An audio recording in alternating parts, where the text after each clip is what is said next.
Base sa pahayag ng FIBA, laglag ang Gilas Pilipinas, pasok ang Lebanon sa Lithuania.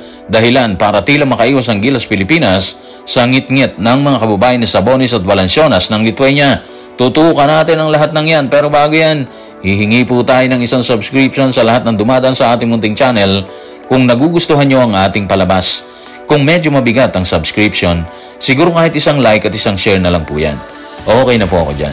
Maraming salamat. Minsan ang sinabi ng Lithuania na tutulong sila sa Gilas para maabot ang minimithing Olympics. Pero base sa lumabas na pahayag mula sa FIBA, hindi na ito matutupad. Ano nga ba ang pahayag ng FIBA sa isyong yan? Tutukan natin ang FIBA at basketball. 3 home games ang nakahanda para sa Lithuania kalaban ng Lebanon na magiging parte rin ng Olympic Qualifying Tournament sa Valencia, Spain. Makakaharap ng Lithuania ang Lebanon sa June 10, sa June 12 at sa June 14. Magbabakbakan din ang Lithuania at Slovenia sa isang friendly game na gaganapin sa June 23 at nakatakda ring mag-host ng isang laro sa pagitan ng national team sa Ljubljana sa June 25. So kung dati maganda yung pahayag ng Lithuania, panig sila sa Gilas Pilipinas, gusto nila makatulong sa Gilas Pilipinas na makarating sa Olympics, ngayon iba na ulit. Pero guys, hindi natin alam kung ano talaga yung nangyari dun eh. Yung mga dumang araw, hindi natin alam, di ba? Kung bakit hindi natuloy yung sagupaan. Sagupaan sana ng Gilas at ng Lithuania, makakatulong sana ng malaking sa pambansang kupunan once na makaharap ng Gilas at itong Latvia at ang Georgia sa mga unang araw ng Olympic Qualifying Tournament.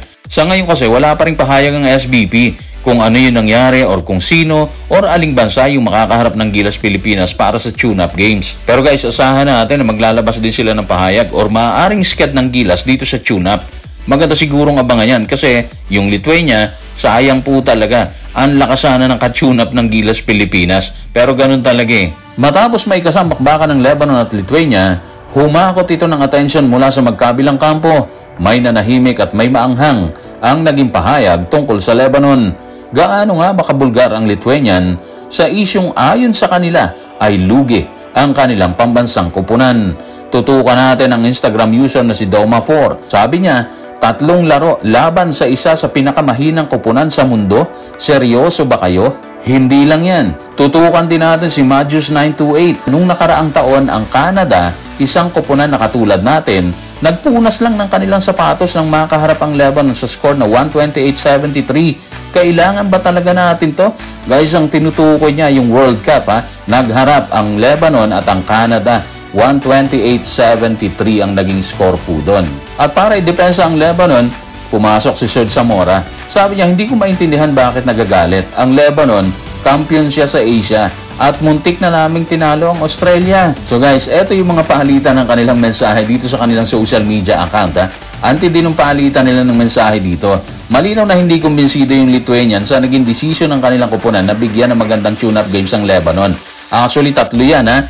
Para sa kanila, sana kumuha na lang ng mas magaling na kupunan. Yung magbe-benefit sila. Hindi sila dapat yung magbibigay. Parang ganun eh, di ba? So siguro kung Gilas ang kinuha nila sa tune-up, posible ganun din yung tatanggapin ating komento mula sa kanila. Malamang ganun din ang reaction nila.